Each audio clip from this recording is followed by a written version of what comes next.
नमस्कार, BTV news में स्वागत है आपका।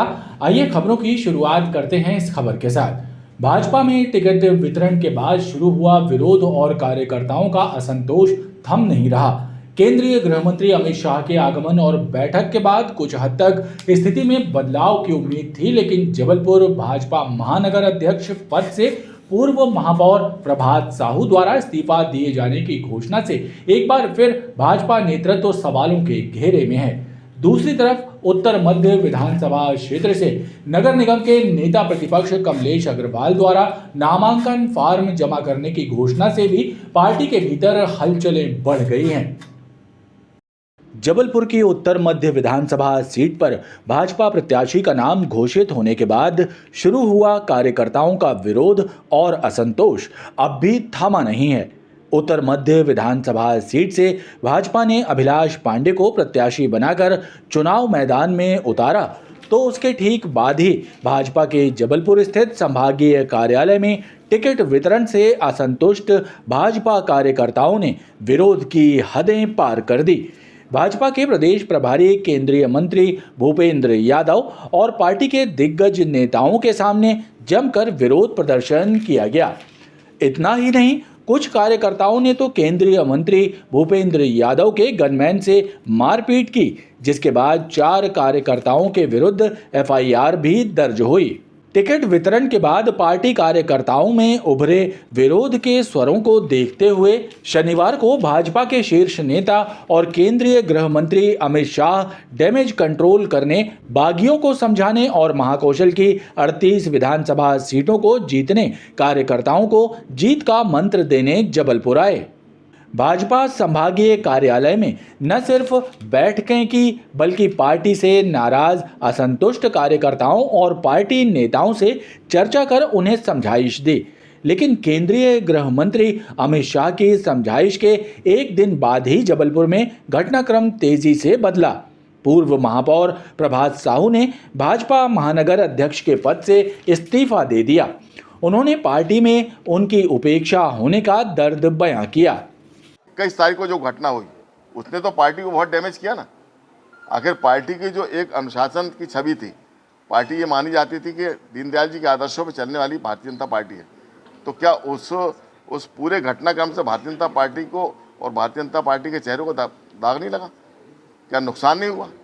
और नुकसान हुआ था तो पार्टी नेतृत्व को इस पर गंभीरतापूर्वक चिंतन करना चाहिए था। वहीं दूसरी ओर उत्तर मध्य विधानसभा की सीट पर खींचतान एक बार फिर सामने आ गई। नेता प्रतिपक्ष कमलेश अग्रवाल ने इस सीट से नामांकन फॉर्म जमा करने की घोषणा करके जहां पार्टी की हलचल बढ़ा दी, तो वहीं कार्यकर्ताओं को भी चौंका दिया। मैं नामांकन फॉर्म भरने जा रहा हूं, क्योंकि जब तक 2 तारीख का समय है नाम वापसी का, जब तक हम फॉर्म भरने का हमारा अधिकार है। और अभी पार्टी की तरफ से मुझे नहीं मालूम कि बी फॉर्म दिया गया है कि नहीं दिया गया है, और जब तक बी फॉर्म नहीं दिया जाता जब तक हम फॉर्म भर सकते हैं। और निश्चित रूप से जनता का आशीर्वाद है और जनता ने मुझे बोला है कि आपको चुनाव लड़ना है, और मैं कल फॉर्म भरने जा रहा हूँ। वापसी का भी रहेगा कि नाम वापसी? ये जनता डिसाइड करेगी। बहरहाल अब उत्तर मध्य विधानसभा क्षेत्र में टिकट वितरण के बाद उमड़ा कार्यकर्ताओं का विरोध और असंतोष चर्चा का विषय बना हुआ है। नामांकन फॉर्म भरे जाने से लेकर नाम वापसी तक सबकी निगाहें इस सीट पर लगी रहेंगी। विधानसभा चुनाव के मतदान की तिथि जैसे जैसे नजदीक आ रही है, वैसे वैसे विभिन्न क्षेत्रों में कानून व्यवस्था कायम रखने और शांतिपूर्ण मतदान संपन्न कराने पुलिस और अर्धसैनिक बल के जवानों का फ्लैग मार्च युद्ध स्तर पर किया जा रहा है। रविवार को गोरा बाजार थाना क्षेत्र के विभिन्न इलाकों में सीआरपीएफ के जवानों और पुलिस अधिकारियों कर्मचारियों ने संयुक्त रूप से फ्लैग मार्च किया। इस दौरान लोगों को सुरक्षा व्यवस्था पुख्ता होने का एहसास कराया गया और आम जनता को निर्भीक होकर निष्पक्ष मतदान करने का संदेश दिया गया।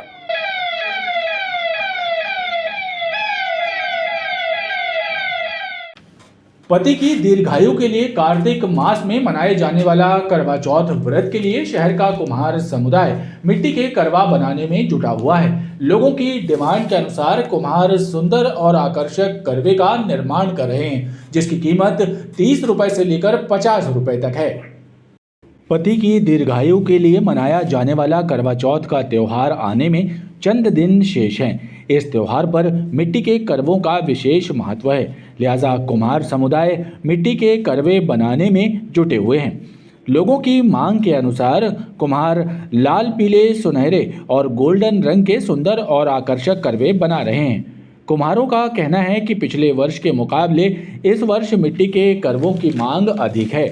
इसको पहले पकाते हैं, डिस्टेम्पर से पोतते हैं और फिर इसको वाइट कलर करते हैं। वाइट कलर में मतलब जोन सा रेड, ऑरेंज सब कुछ करते हैं। फिर लेस, भस्मा कलर चढ़ाते हैं, सब कुछ लगाते हैं, कलर भरते हैं, डिजाइन बनाते जाते हैं, फिर उसमें कलर भर देते हैं। करवा चौथ की तैयारी कर रहे हैं हम लोग। रेड कलर में भगवा कलर भरते हैं, नीला कलर भरते हैं और ऑरेंज कलर भरते हैं, यानी कि डिजाइन अच्छा लगे। फासमा वगैरह, लेस वगैरह लगाते हैं। इसका महत्व ये रहता है कि पति के लिए, लंबी उम्र के लिए लेडीज उपास ही रहती हैं, उसी के लिए बिकता है जी। इसके साथ दिवाली के लिए आप क्या बना रही हैं? दिवाली के लिए दिए बना रहे हैं, गणेश लक्ष्मी बना रहे हैं, खिलौने बना रहे हैं बच्चों के। मान्यताओं के अनुसार मिट्टी के करवा पंचतत्व का प्रतीक माने जाते हैं। इसी कारणवश पीतल, चांदी, लोहे और स्टील के स्थान पर मिट्टी के करवों की मांग ज्यादा है। गड़ा फाटक स्थित वृहद महाकाली समिति ने प्रतिवर्षानुसार इस वर्ष भी शरद पूर्णिमा के मौके पर 101 किलो खीर का भोग लगाकर श्रद्धालुओं को खीर का प्रसाद वितरण किया। शरद पूर्णिमा के अवसर पर वृहद महाकाली समिति गड़ा फाटक द्वारा रविवार को वृहद महाकाली को 101 किलो खीर का भोग अर्पित किया गया।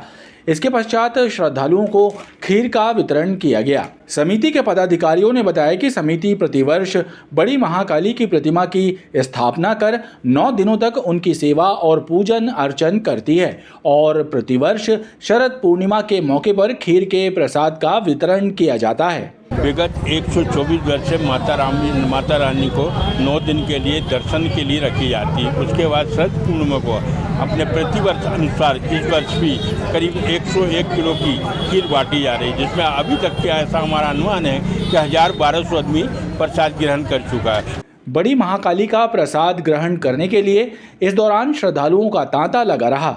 बड़ी संख्या में श्रद्धालु प्रसाद ग्रहण करने पहुंचे। नवरात्र पर्व के समापन के बाद से लगातार जबलपुर में दुर्गा प्रतिमाओं के विसर्जन का क्रम जारी है।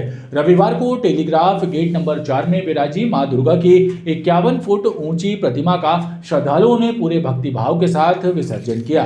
समिति द्वारा प्रतिमा स्थल पर ही दमकल विभाग की मदद से प्रतिमा का विसर्जन किया गया। नवरात्र पर्व के समापन के बाद से संस्कारधानी में स्थापित दुर्गा प्रतिमाओं के विसर्जन का क्रम जारी है।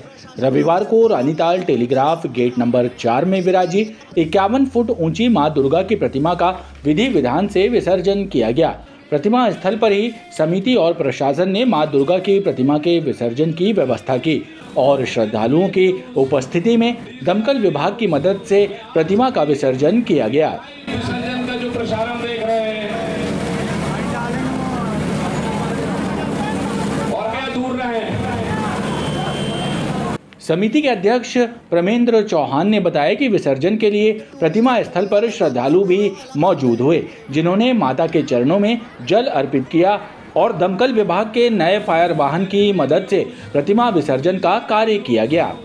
गौरतलब है कि 9 दिनों तक 51 फुट ऊंची मां दुर्गा की प्रतिमा के दर्शनों के लिए श्रद्धालुओं का हुजूम उमड़ा। रविवार को प्रतिमा के विसर्जन के दौरान भी बड़ी संख्या में श्रद्धालु मौके पर मौजूद रहे।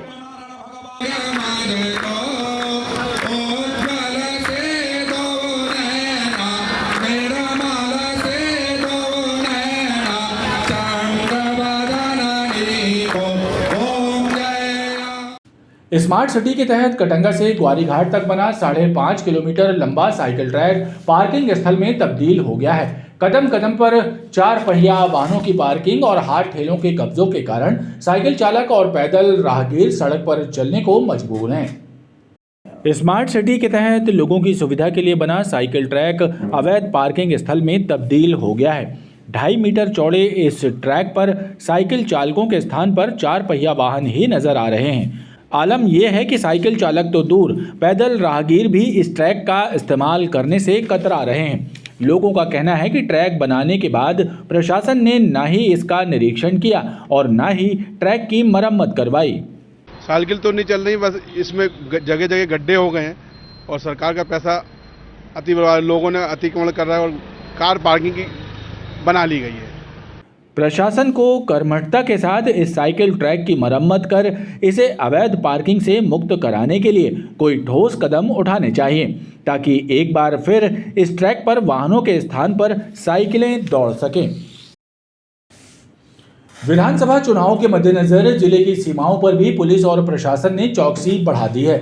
रविवार को पाटन के वासन घाट में अंतर जिला चेक पोस्ट पर एफएसटी की टीम ने चेकिंग के दौरान दमोह से जबलपुर आ रहे सराफा कारोबारी की कार से 6.5 लाख रुपए नकदी बरामद किए। सराफा कारोबारी ने नकदी के संबंध में कोई पुख्ता प्रमाण प्रस्तुत नहीं किए, लिहाजा एफएसटी और पाटन पुलिस की संयुक्त टीम ने कार और नकदी जब्त कर मामले की जांच शुरू कर दी है। विधानसभा चुनाव को मद्देनजर रखकर जिले की सीमाओं पर भी निगरानी की जा रही है। चेक पोस्ट लगाकर पुलिस और एफएसटी की टीमें वाहनों और व्यक्तियों की सघन जांच का कार्य कर रही हैं। रविवार को चेकिंग के दौरान एफएसटी की टीम ने दमोह हटा से जबलपुर की ओर आ रहे सराफा व्यवसायी रविकांत सराफ की कार से बैग में रखे 6.5 लाख रुपए नकदी बरामद किए। इस संबंध में सराफा कारोबारी एफएसटी टीम को कोई पुख्ता दस्तावेज और प्रमाण नहीं दे सके, लिहाजा एफएसटी और पाटन पुलिस ने नकदी और कार को जब्त करने की कार्रवाई की। राशि के बारे में पूछा गया, कहा जाए तो कोई पुख्ता जानकारी नहीं दी गई और राशि संदिग्ध होने से उस राशि को और वाहन को हीरालाल जी के द्वारा थाना पर लाकर हमारे समक्ष प्रस्तुत किया गया और जो हम लोगों ने संयुक्त रूप से इसमें कार्रवाई करते हुए इस राशि को सीज कर लिया है। दमोह से जबलपुर की ओर आते हुए अंतर जिला पर एक संदिग्ध गाड़ी को देखा और उसकी चेकिंग की, जिस दौरान मुझे उस गाड़ी से श्री ऋषिकांत सराफ जो कि वाहन चालक थे उनके पास से 6.5 लाख रुपए 500 के रुपए के मूल्य में बरामद हुए। एफएसटी और पुलिस टीम ने नकदी रकम जिला कोषालय में जमा करा दी है और सराफा कारोबारी से इस संबंध में पुख्ता दस्तावेजों की मांग की है। रांची थाना क्षेत्र रिछाई इलाके में कुछ बदमाशों ने हथियार चलाते हुए एक शराब दुकान को बंद करा दिया। बदमाश हथियार लेकर शराब दुकान पहुंचे और ग्राहकों को भगाने के बाद खुद दुकान का शटर बंद कर दिया।